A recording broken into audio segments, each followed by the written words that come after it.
Good morning. Welcome to the NSLDS annual update.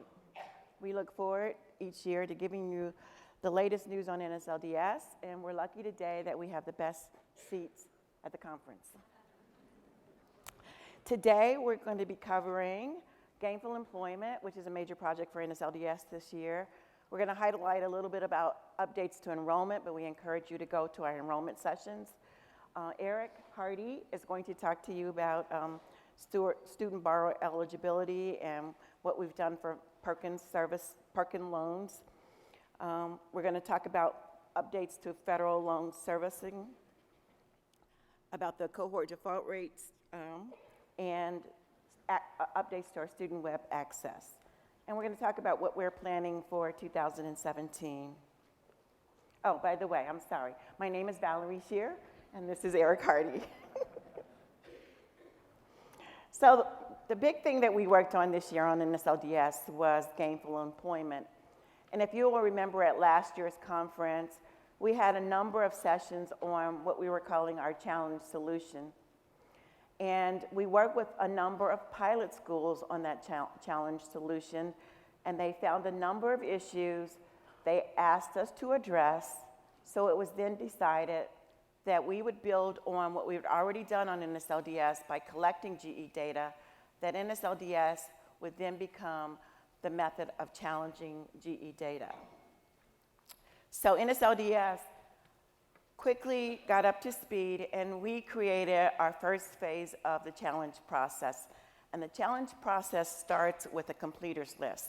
So in June of this year, we released the completers list to schools. And remember, the completers list is composed of the data that was reported under gainful employment with the records that indicated the students had completed in either a 2-year or 4-year period between 2008 and 2012. So NSLDS put together the completers list and got it out to the schools. We then opened up our completers list challenge solution on June 14th, and you had 45 days to challenge the data that was on the completers list. But what we found that was interesting is that we had thousands of corrections to the data, and we were very surprised because the GE list has access open practically for an entire year, giving schools the opportunity to review their data and constantly clean it up. But we found that when the schools actually took the time to really look at the data, there were a number of issues that they needed to correct on the completers list. Again, this completers list is will be an annual thing from this point forward. So we encourage you, when you're reviewing your GE data on NSLDS, when you see any kind of error, to make sure that you correct it before the completers list is run, so that you don't have to spend a lot of time frantically trying to correct within the 45-day period.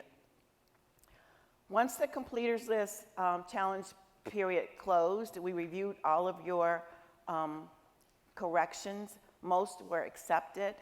And then we went on to the next phase. Everything that was on the completers list is sent to the Social Security Administration to get the earnings data. So on September 8th, the final GE completers list was sent to you, and we sent that same file to SSA so they could give us the earnings data. We updated our user guide on September 23rd so that you would be ready for the next phase of the GE process. We also reminded you that October 1st was the deadline to give us your 15-16 GE data for students who were in GE programs for the year of 15-16. We have not closed the 15-16 update, so if you still haven't given us all of your data for the 15-16 year for your GE programs, you still have time. More than likely, after the final rates for this year's GE rates are released as final, we're going to be closing the process of updating NSLDS with 15-16 data. So again, I encourage you, if you haven't put in your 15-16 GE data, to do it now and get it done as early as possible in January. We then sent the earnings data to you in October, and we sent you earnings data for any program that had at least 10 people matched by Social Security Administration. So you got an earnings file sent directly to your SAIG mailbox, and you can review your GE earnings data with a report on our report tab. On October 20th, we released the draft GE rates. We also gave you a tool to view the data with. And on October 24th, we opened the challenge system so that you can challenge your GE rates, draft rates. You have an opportunity to challenge those rates until next week, December 7th. At midnight, we will close down the challenge process. The most important thing about the challenge process for the GE rates is that you must give us supporting documentation for any rate that you're challenging.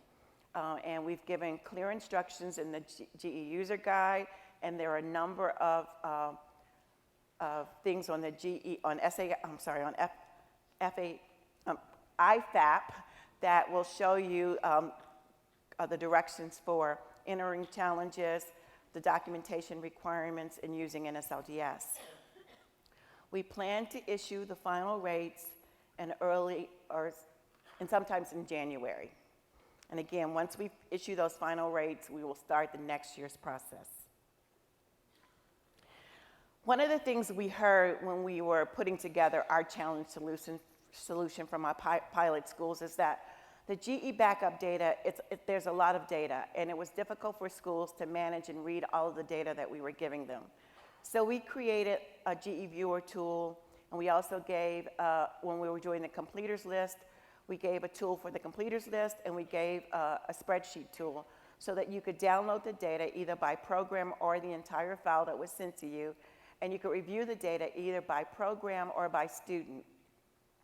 We did the same thing for the debt to earnings backup. We gave you a separate tool that allows you to review the data either by program or by student, and so that you could see what kind of corrections you might want to make to the limited fields that you can challenge in the backup data. The most important thing about the debt to earnings backup tool is that we didn't give you a separate spreadsheet. We incorporated the spreadsheet extract feature in the backup tool feature so that you can export any program or data that you're reviewing directly into an Excel spreadsheet in order to work it to make your corrections and to enter it into the NSLDS challenge screens. Where do you find GE data on NSLDS? Well, right now it's spread out a little bit. It starts with the enrollment tab, and that's where you can enter the data. Then you have the GE tab, which is we built just for the challenge data. To look for your rates, you're going to go under the org tab, and to look at reports, you're going to go under the report tabs and look specifically for GE reports. So under the enroll tab, first of all, to get access to entering gainful employment data, you must have the ability to do enrollment updates. So you're going to ask your PDPA to give you access to the enrollment process. Once you have that access, you're going to be able to enter data into the GE list file. Again, that's where you're giving us individual GE records. You have the ability to upload directly into NSLDS. You have the ability to see the data that you have submitted in batch to NSLDS. You also have the ability to do mass update and mass deletions if you need to make corrections. And again, that's under the enrollment tab on NSLDS. Then there is the GE tab, and we built this tab especially for the challenge process, but we hope in the next year to move all the functionality for GE under this tab. But right now, this is specifically used for either reviewing your completers list, to look at your draft completers list, make those corrections to the draft completers list on the challenge screens for completer list. The debt to earnings list is there, and this is where you can go in now and do the debt to earnings challenges if you're going to make any debt to earnings challenge. And we give you the ability to give us the details of what you're challenging, and make sure again that you do the separate upload process for any data that you're challenging on the earnings data must be supported by documentation. The next tab that you're going to be able to actually see your GE rates are on the org tab. And we put it under the org tab because this is where we put cohort default rates. So we thought that schools were used to going to the org tab to look for rate information. So this is where you're going to find the 4 rates that we calculate for GE, which are the debt to earnings annual rate, the discretionary rate, the transitional debt to earnings annual rate, and the discretionary transitional annual rates. This is what the page looks like when you're on NSLDS and you're reviewing the rates. Of course, you're used to seeing the numbers and that you can drill down to see the detail of that rate information. Then on the report tab, we have a number of reports that you will want to use in managing and reviewing your GE data. Some of those reports that you'll find helpful is if you're doing an alternative earnings claim, you can find the demographic information about your students by pulling the demographic report. Another useful tool is that you can pull down data for either the completers list or the debt to earnings details either by program or the entire list. So if you just want to review just a program, you can either do your completers list or debt to earnings files just by program, and you can use the tool that we've provided to actually review the data. And this is the only place that you'll be able to also get your Social Security earnings data that we push to you in a file. But if you want to go back in and review the earnings data for a particular program, this is where you request the report for earnings data. We have a lot of information, again, on gainful employment. There's a lot of details. The program is complex, and I encourage you to review the Dear Colleagues, to review the webinars, to gain a better understanding of what you need to do to make the corrections and to keep your files up to date. The other thing I want to highlight for you is some of the changes that we've made to enrollment reporting. We have an enrollment reporting session at the conference. We did one yesterday, and we have 2 more to go, one right after this session, and we're going to go into a lot more details than I'll cover here. We've made some major changes in enrollment just to give you a few more tools to help you better improve your reporting of enrollment data. Our most concern comes in the area of schools that are not in compliance and reporting program level data. We really need the program level data in order for us to properly administrate the 150% legislation for the students. It's critically important that schools that are not reporting program data start as soon as they can. So what we're going to do is we're going to start working with schools by first calling some of our worst offenders who are not giving us program level data and seeing what the issues are for them not reporting. And then we're going to start doing a series of compliance letters. Our first letters will go out to the schools, financial aid officer, and to the contact on NSLDS for enrollment reporting. And from there, if we don't see any improvement, the letters will go to the president. And the last letters that NSLDS will send will come from our compliance area. Some of the things that we try to do to improve is the statistics that we give you about enrollment reporting. We know that many schools use servicers. So it's very important that the school understand, even though you use an enrollment servicer, the quality of your data and any issue with the data is the responsibility of the school and not the servicer. So we've given you the statistics page that shows you actually how your enrollment looks up to date. We measure it every 135 days. What we found last year when we were calculating these statistics was that we were counting those records that you said that you couldn't find a student or they never attended your institution. we were counting that against the school when we were doing our measurements. So we've removed the X and Z so they don't account against the school. And another thing that we did was we expanded how long our evaluation period to be 135 days. What we wanted to do is give the schools the opportunity to leave students who are full-time in the spring and that didn't attend summer school, to allow you to leave those students in with the same certifications for the entire summer, since there was no way for you to know exactly what that student's going to do this summer since he's not there.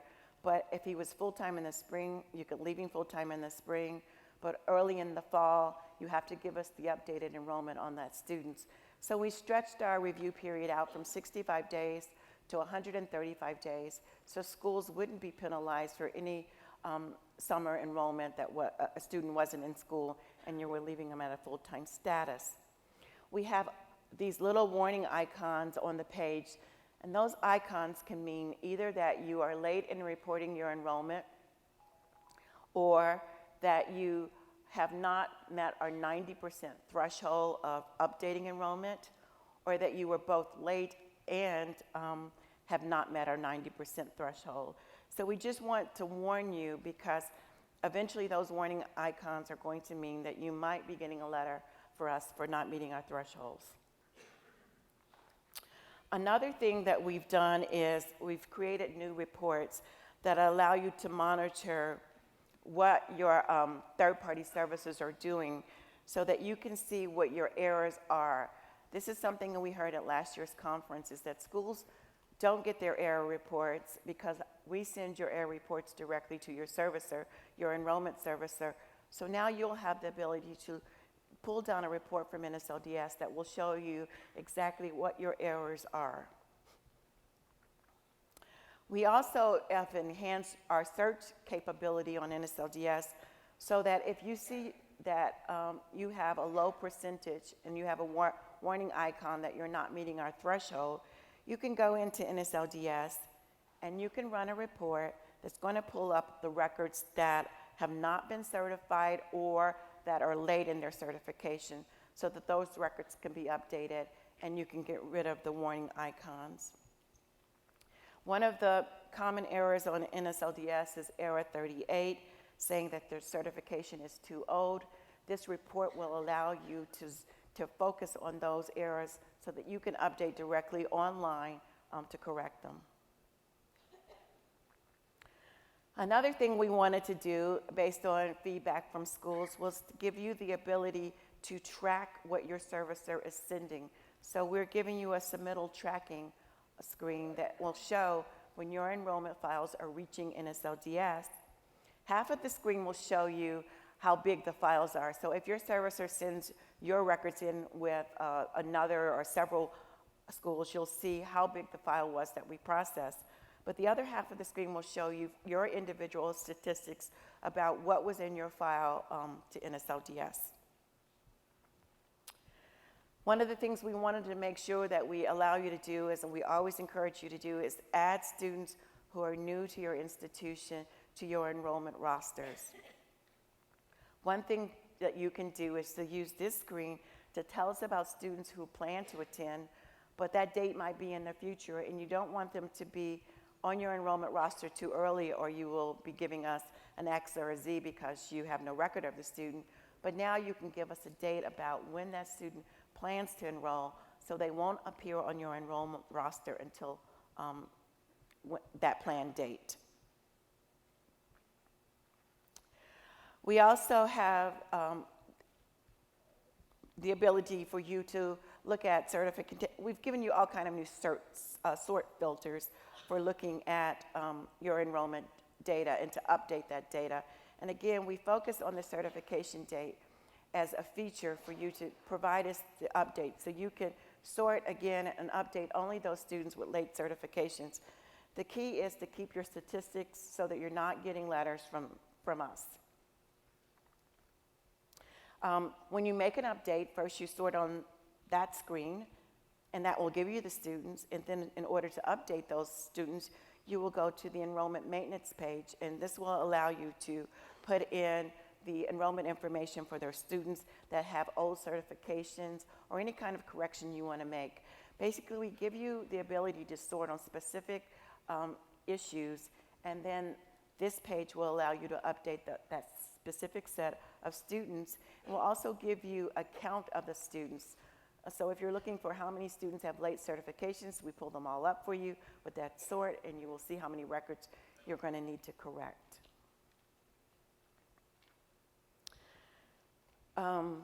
We give you an icon about, again, late certifications. We're focusing a lot on that. We found yesterday that when, from one of our schools, is that when COD reports a program to us, we then put that program on your enrollment roster, and then we wait for you to update that enrollment on that particular program for COD. We found that the warning icon was appearing as being late, a little glitch in the system that we're going to have corrected in a few weeks, so that you're not getting a warning icon about enrollment that we're getting from COD when we issue the roster. So you might be seeing a little more warning icons about late enrollment for newly dispersed students, and we're going to fix that real soon. But we give you a warning icon about any particular student that has a late certification. We're focusing on making sure our data is up to date and current. We also want you to look at the program level history now. We've always had so that you could track a student and look at their institution, all of the institutions they've attended, and their full-time, half-time, or less than half-time attendance. We've now broken that page down and given you the ability to look at their program history. And this is going to be very helpful for students who are losing their subsidy or wonder why they only have a few weeks of remaining eligibility. You'll be able to use this program history tracking to help a student understand their usage of the subsidized periods. Now, Eric is going to talk to you about student borrower. Will you help me keep an eye on the time? Thanks. All right, good morning. We have had a lot of changes and we've had a lot of changes in eligibility that we're going to talk about, but very few changes from a rollover perspective. So you'll see what I mean in just a second. So of course we started early FAFSA this year, October 1st. It was a regular rollover for us. Because of the early startup, we made a conscientious effort not to add any new fields or to add any codes to existing fields. So it really was a true rollover from one year to the next with very little changes. In the past, we've attempted to keep the rollover for transfer student monitoring and financial aid history consistent with our rollover on the new FAFSA year. However, this year, we did not make any changes to transfer student monitoring, and with the early rollover, we did not publish a revised transfer student monitoring handbook. So we will be publishing that this coming February. However, it is going to, again, just be a rollover with very little to no changes from the prior year. So a whole lot of nothing, but a whole lot of work still went into getting all of this done. Just to recap a change that we made in January 2016, we did add some modifications to the logic used on the unusual enrollment history. We were attempting to take better into account when schools merge or when a student moves from undergraduate to graduate. This should all be old news. We did this back in January, and we have not heard too much about it since we made that change. So we're assuming it was working out pretty well, and we are going to continue to use the same logic unless we hear otherwise. So this is, I think, one of those slides that hopefully you guys will clap for when you hear what I'm getting ready to share that we're going to do, or that we have started done. Beginning 3 weeks ago, COD began a default borrower check for when a Parent Plus or a Graduate Plus borrower is applying for a Plus loan. Now, instead of asking the borrower to self-certify whether or not they're in default, COD is checking with NSLDS and pushing that back out to the schools with an indication of whether the borrower is in default, not in default, or it's undeterminable. So hopefully this is hopefully this is a big help and starts to alleviate a little bit of that burden of having to ensure that all your plus borrowers are not in default. So thank you. So yeah, this is a big deal. We are really excited about it. Of course, this does not completely relieve you of that responsibility, but hopefully this is going to get the ball down the court a bit further for you. Again, we started this 3 weeks ago, just before the Thanksgiving holiday with COD, so good news. You heard quite a bit in the opening session and federal update around the wind down of the Perkins program. This past year, we released some new tools. However, we didn't make a whole lot of news about the tools, and I'm going to take a second to kind of be a bit excited about that. We allow schools now to upload Perkins data directly into the NSLDS database in a similar way to the ability to upload GE data or enrollment data. So we did create a submittal upload that will allow you to enter data into a spreadsheet, load that directly into the NSLDS database, and it will update your Perkins loans in real time or produce error records in real time. Now, I imagine as I'm saying this, a lot of schools are thinking, well, that's why we have our Perkins servicers that do that for us, which is good, and that's great. But as we're going through this wind down, what I think we're going to start to find, and what I know actually we're going to start to find, is that many schools, their Perkins reporting is a bit of a mess. And we've got to start paying attention to this, or as we move closer to the wind down date, we're gonna start running into some major obstacles that's gonna prevent you from properly closing out your Perkins portfolio. So these next couple steps, I'm gonna suggest that you just start taking a look at over the course of the next few months, and you might just wanna get a little bit ahead of the ball on this one. So again, this Perkins submittal allows you to upload data directly into the system, which is great, but identifying the data that needs to make it onto that spreadsheet is a little trickier.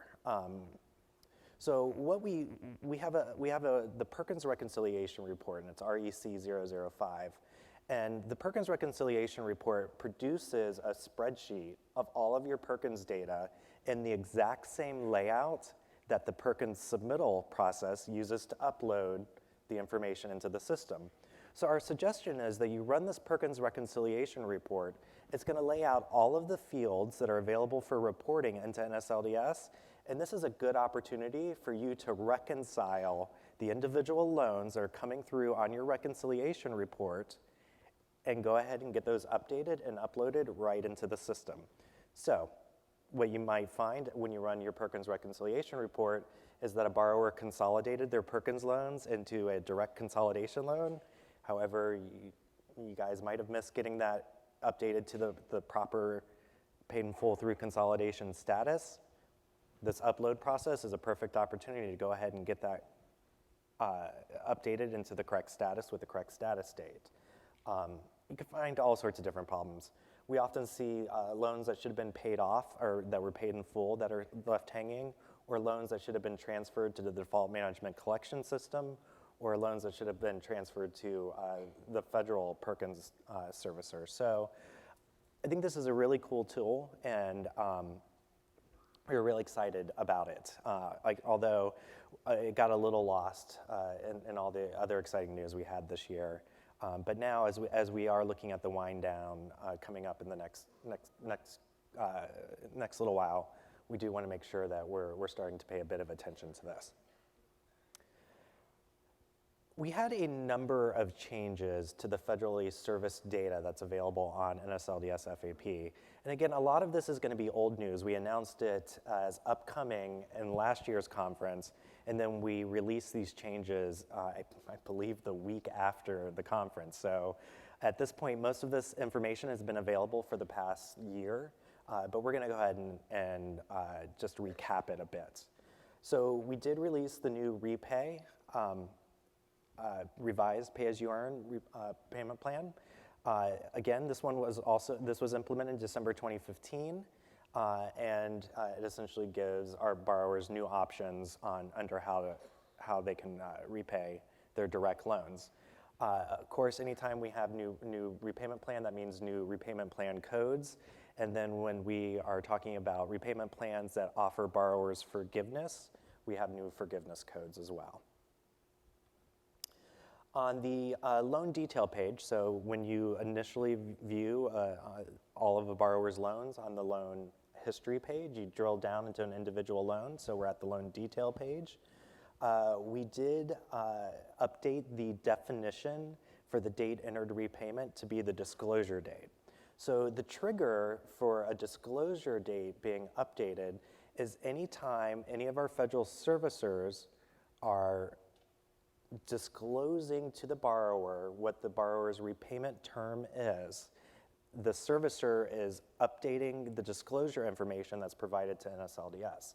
So this disclosure date is, the triggering date is the servicer is telling the borrower, here is your repayment term, something's changed, here's your new repayment term.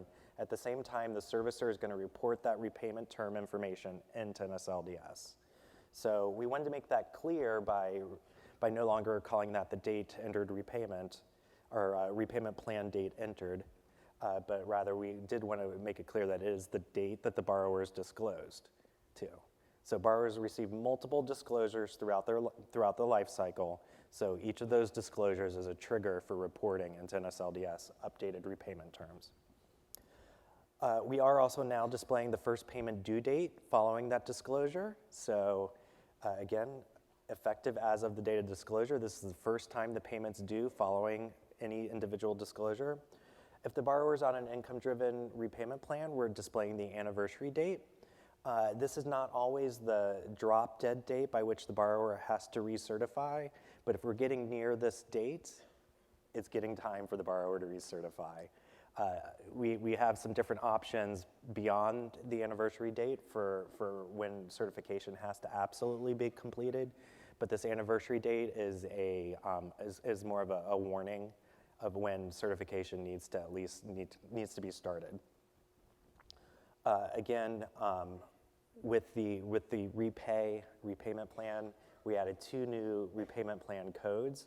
We added I-5, and I-5 is reflective that the borrower is in the payment plan. And then we added J-5, and these are borrowers that have fallen out of the repayment plan and have moved to an alternative fixed repayment term. It's a bit of a tongue twister to say repay and repayment a number of times. So I-5 and J-5, again, all old news. We released this last December. You began seeing it come through the system in January. Also in December, and then was populated through the following months, we added new forgiveness types, the R8 and the R9, reflective for when a loan is forgiven under the repayment plan. You might start seeing these a little sooner than you would possibly think. If a borrower was on ICR and has been on ICR for a long, long time and they choose to move into the repay program, they might be eligible for forgiveness as soon as 2017. So it is likely that we're going to start seeing these R8s and R9s begin to trickle in the next year or so. We also updated both the forgiveness and the discharge displays to indicate whether or not the discharge transaction or the forgiveness transaction was a full discharge or cancellation of the loan, or if it was a partial discharge of the loan. Wanted to make a note also while we were talking about the forgiveness and discharge display, is that there will be new codes introduced as a result of the borrower defense regulations that Jeff mentioned in the opening session. So those are forthcoming. We'll probably have some announcements about that, I'm guessing around March or so of this coming year. But we don't have a lot of detail to share quite yet. Also, in December 2015, and has been trickling in over the past year, is instead of displaying the most recent or the last payment date, now we're displaying the next payment date due. We think this is probably a little more informative and probably a little more useful as you are working with your students or your borrowers to know when their next payment is due. And then, of course, if they have missed a payment, that next payment due will probably be in the past. But again, this is, we thought this was a little bit better and probably more helpful than displaying the most recent payment made. Also, beginning in December 2015, and this information took a little bit of time to backload. It took us through February of this past year, as NSLDS began collecting individual payments from all of the federal loan servicers. We're not displaying each individual payment on the website because that would be a ton of information to display, but we are displaying the cumulative amount paid as well as the most recent payment date. So again, another reason why we're not displaying that last payment date in the other section, because now we're displaying the most recent payment date with the cumulative amount paid here on the screen.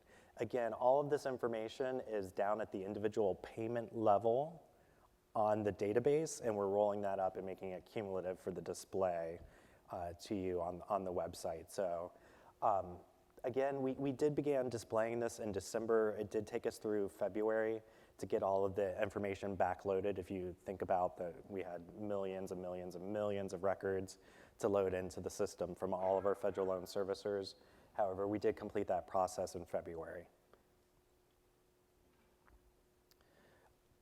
All of the information that was attached to the cumulative amount paid, as well as the income driven and the partial and full indicators on the discharge and forgivenesses, also required updates or prompted updates to various reports. So we did make updates to the school portfolio report, the data under repayment report, 36-month repayment info, loan detail. That's also quite a mouthful to say, as well as the borrower default summary report. So all of those reports were released over the last year with updates related to what we just discussed. All right, so we did make a handful of changes to cohort default rates in 2016, and I'm going to talk about some changes that we have coming up in 2017 in a few minutes. We did make the CDR notification letter available on the NSLDS website. If you didn't get a copy of your letter in the past, you had to reach out to our default management team, and they would have to produce that letter and email it out to you. Now you can retrieve it directly off the NSLDS website, so that was something that we thought was desperately needed. We also made the loan record detail report, or the CDR backup detail, available in comma-separated value format, so that's a little bit easier if you're a school that wants to import that data into Excel. The CSV format is a little bit easier for you. We're only making that available on the website, so you have to actually go out and request it. One of the changes we're going to talk about is we're going to begin to push that out next year. And then we did a pilot project with a number of schools that had higher cohort default rates. And one of the results of that project were we reevaluated how we're handling discharges and counting that borrower in the numerator of the cohort default rates. And so we opted to remove borrowers from the numerator, so that's a good thing. They're coming out of your numerator, which will lower your rate. If they had a bankruptcy, ID theft, disability, or a veteran's disability discharge date that's earlier than the date of default. So oftentimes what happens in these situations, if let's say a borrower is potentially going into the disability process, they might just stop making payments, which is going to start that delinquency clock. And then they're going to default and then get into the TPD process. However, they really were only making payments because they were working towards getting into the they stopped making payments because they were working to get into the TPD process. So it wasn't really a default. So if we come back and see that discharge was actually effective earlier than that date of default, we'll go ahead and take that out of the numerator. However, if the discharge is effective after the date of default, we're not going to remove those borrowers from the numerator. So We just wanted to make sure we were giving as much benefit as we can. If a borrower truly defaults, we want to include them in the numerator. However, if they did not default, we just want to make sure that we're taking them out and lowering your rates with those. Probably not going to affect a whole ton of schools, but it might affect anytime we can reduce the number of borrowers in the numerator, that's a good thing. Also this year, we made a handful of changes to the Student Access website to make it a little more user-friendly and a little clearer for our students that are using. And we're not going to spend a whole lot of time looking at all of these, but I will encourage you to link over and take a look out. If you're in the FAP website, you can, if you retrieve a borrower and displaying their information on FAP, you can link over and see what the student sees on our student sites.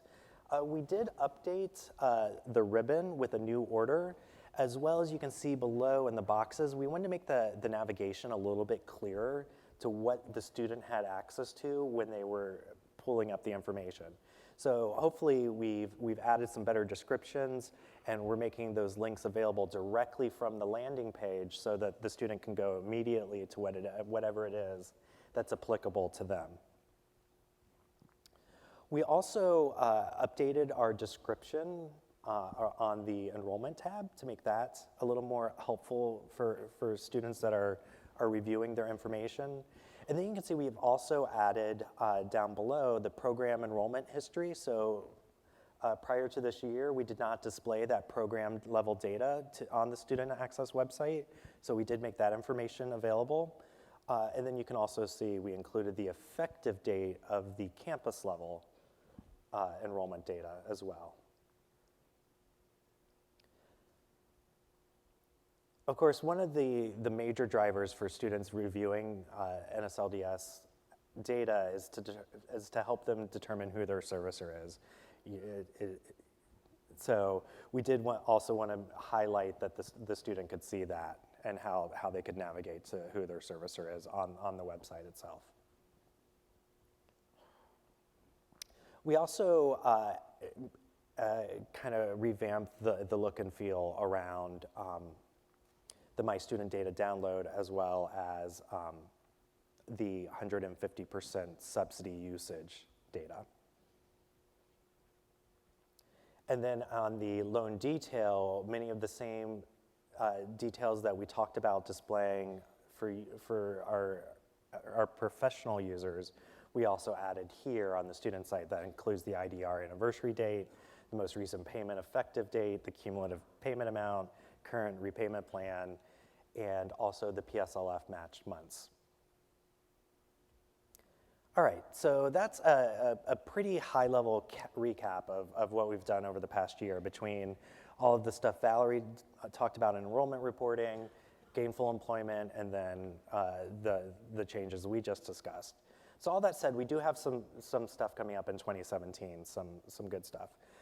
In 2 weeks, we are going to begin displaying the loss of subsidy effective date.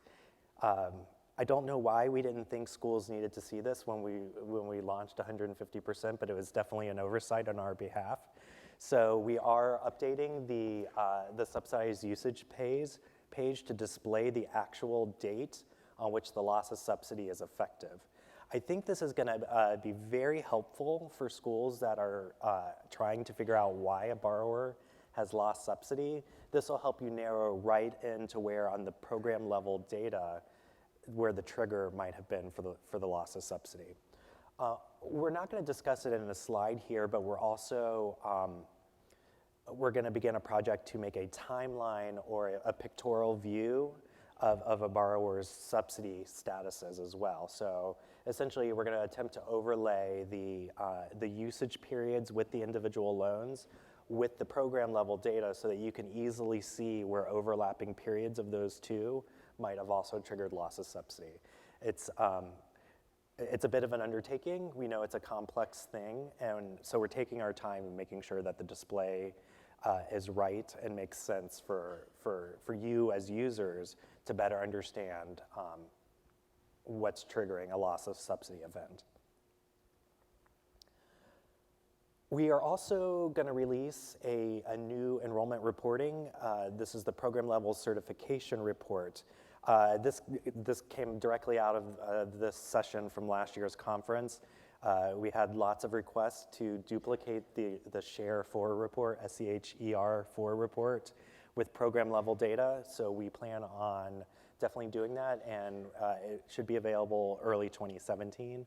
We're thinking around March at this point, but so hopefully this is going to be helpful from a reconciliation of your enrollment data perspective. So thank you for the suggestion last year, and we try to do what you guys ask us to do as much as possible.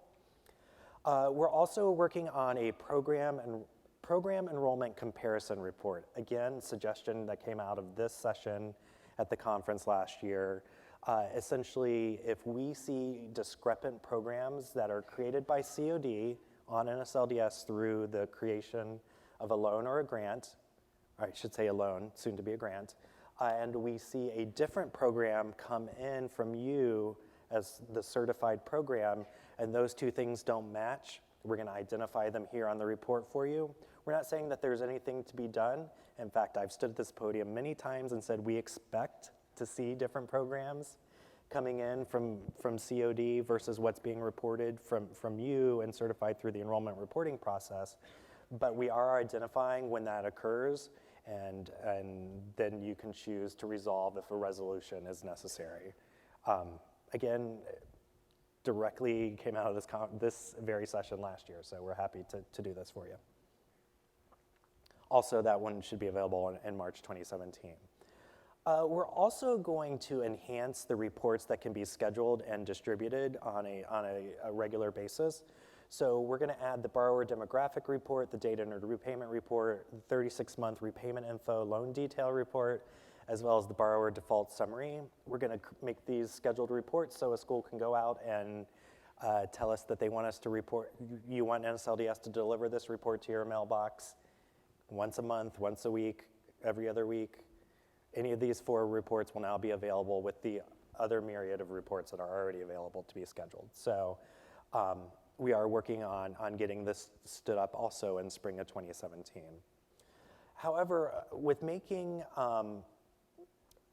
at the same time that we're making many of those reports scheduled, we're also creating CSV versions of those reports. We've heard time and time again that the fixed width reports are difficult to manage and to work with.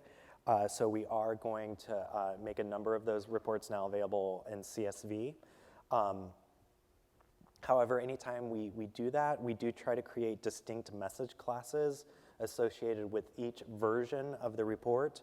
So we are going to have to create new message classes, and you're going to have to be ready to receive some of the reports that you've been receiving in the past under new message classes. So the big thing to note is that borrower default summary report. If you've been receiving the fixed width report under the old message class, here's the new message class. We're gonna have a lot more information coming out in March about all of this, but wanted to go ahead and highlight it and have this information available on the presentation for when you get back in your shops and are taking a look at what's coming up. We're also going to create what we're calling a one-stop shop. Valerie displayed the org tab in relationship to the GE rates. And today, if you go out to the org tab and you look on the school profile page, you can see a number of the services and reports that a school can sign up for. Well, we're going to attempt to take that same page and display all of the services that are available for a school, whether that service is originated through the participation management, or I should say the FSA web enroll process, or if it's something that the user has signed up for directly on NSLDS. We're going to display that all on the org tab. We don't have a preview of what it's going to look like available. We're still designing it as literally as we speak, probably. But this is coming up in February 2017, and we're pretty excited about this. So we announced this last year at the FSA Training Conference. However, our dates shifted a bit with the gainful employment releases that Valerie talked about. So we had to push some of this work out. So starting in the fall of 2017 with the CDR package that's distributed, that's automatically distributed with your letter and your backup detail, we're going to begin to include the CSV version of the backup detail that we talked about a few slides earlier. That'll start in the fall. We're also targeting to release program cohort default rates as well as plus cohort default rates. Now we're looking at 2018 for both of those calculations. So we had announced last year that those would be available in 2017. We've had to push those out a bit to make room for the gainful employment work that Valerie was sharing with you guys. And this is the annual reminder. If you're a PDPA and you haven't done active confirmation, your users are going to lose access. So make sure you get that done. I know, gosh. How long do you think it'll be before it's on Twitter, right? So just a reminder, that's due by December 9th. All right, so we have time for questions. There's 2 microphones on the back. If you wouldn't mind using the microphone. I will tell you, both Valerie and I have a session immediately following this, so we can't stick around for too long following the end of the session. But we have others here that can also help field any questions if you want to talk to us one-on-one as well. So we'll give it a second, see if anyone has questions for the group, and then if not, we'll. Okay. All right, no one is stepping up, so thanks, guys. Appreciate your time.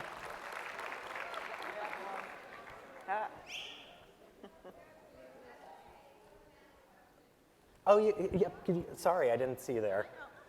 The program enrollment comparison report that's going to be created, is there any cleanup that needs to be done when you see all those COD programs that were created?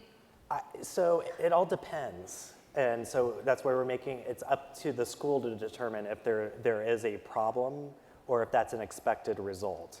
Okay, well, we know it's an expected result because COD creates all these programs that have a different length. So for every student that I report, I have 2 enrollments. So if I don't have to clean it up, that's wonderful. If there's not going to be any adverse action to the school because of that. No, you guys asked us to make the information available in a report, so Yeah. we're doing it. Okay, thank you. You got it. Yes, sir. Not so much a question, but a compliment that I have to go with publicly. I was the one in the open forum last year that said, you know, I got the candy corns and the president's breathing down my neck, and, you know, it would have been nice to, but I mean, you did do it all with the summers 65 to 135, you know, we'll give you a call if it's a problem, we'll get the person responsible who's reporting also a letter, which was just great. So I got to publicly thank you guys for what you did. Thank you. We appreciate that. But if there was a way to just say, it's not him, it's that registrar, I would appreciate that. Okay, but I can't ask for too much. Thanks. Fair enough, thanks. We'll come over to this side. Yeah, what reports or what support are you providing schools who want to monitor their repayment rates, especially in face of the new borrower defense rules? So we just got the borrower defense regulations last month. We are taking a look at that now, and we will probably have information very early next year for you. Thanks. Hi. I have a question about something that was mentioned in the enrollment reporting session from yesterday about dates. You said one of the reasons people have errors is that the program effective date can't be less than the certification date. So, for example, someone had asked the question, if someone withdraws, what date should they tell you about the withdrawal? And you had mentioned that it should be the withdrawal date, but we only send data once a month. So you're not saying do it right away, right? Like, it's okay to wait till a month and then give you all the W's. It is okay to wait for a month. Is that necessarily in the student's best interest? Maybe, maybe not, because they're beginning to eat into their grace period without knowing that they're starting their grace period. Okay, thanks. Sure. To the side. Hi. Hi. I think I say this every year, but I'm going to say it again. Only because you mentioned how you try and give us what we ask for. We try, I promise. Okay. As far as consolidation loans, it would be really helpful to me, and probably to others, if there was a way that we could click on the consolidation loan and see what the underlying loans are. Because It's- we have so many students who, they go into default and they say, but I consolidated. Yeah, it's on, that is one of my top priorities, and I'm trying to help my boss think it's her top priority as well. But yeah, that is definitely on our wish list. Okay, great, I- that would be it's- wonderful. We actually want to take it a step further and display all of the aggregate calculations for each of the loans as well, so you can see exactly how we're coming up with that aggregate value. Well, that's another thing. Thank you for raising that. It's, because the- it's something we really want to do. I mean, the aggregates, we end up, what we do is we say we kill a lot of trees because we print out an NSLDS report now for every single loan that we do because the aggregates change year to year. They do. And they have nothing to do with having new loans. It's oftentimes an older FEL consolidation loan that's triggering that aggregate change. Which I Yeah. I must have a mental block, because I don't understand how somebody can be okay. You know, if they're close to the aggregate, we give them what their remaining eligibility is, and then the next year they come back and now they're over the aggregate, and we're like, we know we didn't put them over. It all goes back to our FEL commercial data providers not reporting the amount of capitalized interest distinctly on a FEL loan. So NSLDS in the calculations makes assumptions as to how much of the balance is capitalized interest and how much is not. And so then when the balance goes up because a capitalization event has occurred, but they haven't been able to tell us that the balance went up because it's a capitalization event, the aggregates then increase. Right, but if, you see, this is the part I'm not understanding, because if it's an aggregate principal balance, then it's only the principal. The capitalized interest is not. Exactly, but we Part of don't know it. how much of that balance is capitalized interest versus how much is regular Okay, principal. Okay, That's, thank you. Yeah, 9 times out of 10, it's an older FEL consolidation loan that's causing the problem. Yes? Hi, I just wanted to make sure I heard correctly that with the GE report that was sent to the SAIG mailboxes, that if you have fewer than 10 completers, you wouldn't get a report? Is that what you said? If you had, for the earnings data, if you had fewer than 10 that match with Social Security, you're not going to get an earnings rate. If you had less than 30 borrowers in a program, you're not going to get a debt to earnings rate. Okay, thank you. Sure. Yes, sir. I have a question about enrollment reporting. Our system basically pulls pretty much any living person to add them to the enrollment roster. And the reason for that is because we don't know if those folks have loans or don't have loans at the prior schools. Many of the people that get pulled and we actually send in then get bounced back from NSLDS for not having any record in NSLDS. I think it's an error 11 maybe. Mm-hmm. Does that count against our error rate in terms of that 90% submittal issue? It does not. Yeah. Because the student wasn't already on the roster, so they're not in the denominator. So if the student errors, they're not in the denominator, so they can't be in the numerator. Okay, thanks. Yeah. Yes, ma'am. Hi, I would like you to provide me with the interest rate in the transfer monitoring and the financial aid history files, And also on please. the school portfolio report, right? Yes, thank you. My colleague, I asked her yesterday to write that change request for us. Yes, ma'am.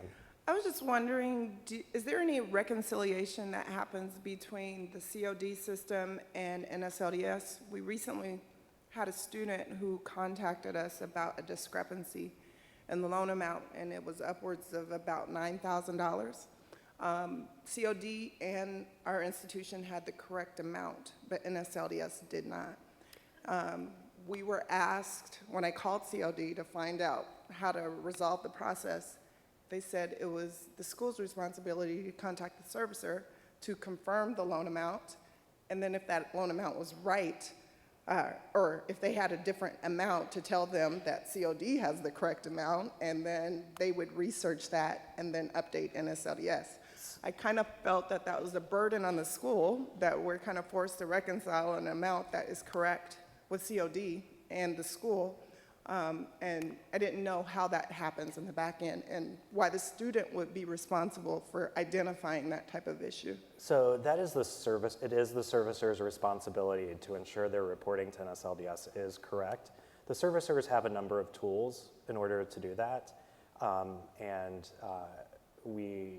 We are actually, in this next year, going to look at creating a new tool for the servicers that does do some auto reconciliation, but we're not quite there yet.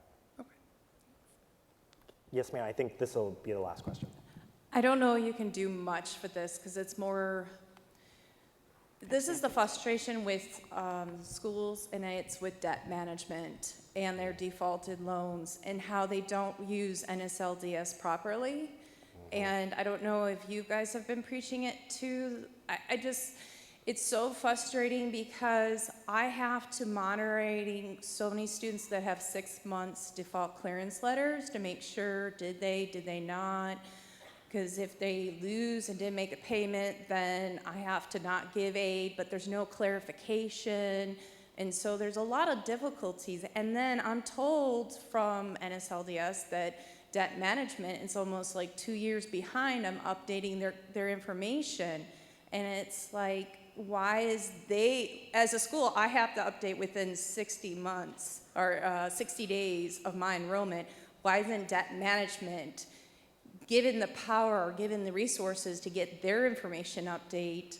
Then I don't have a fine against me because I gave a defaulted student a loan that they shouldn't have gotten. So if we can work on that, it'll be because I work with a lot of students and they'll be like, oh, I cleared that up. Oh, debt management hasn't updated and it's been 4 months. And then I would have to submit a ticket to NSLDS to get it updated. I absolutely feel your frustration. Thank you. Good answer. Absolutely. All right, guys, thank you, and hopefully we'll see you at the enrollment reporting session. All right, thanks.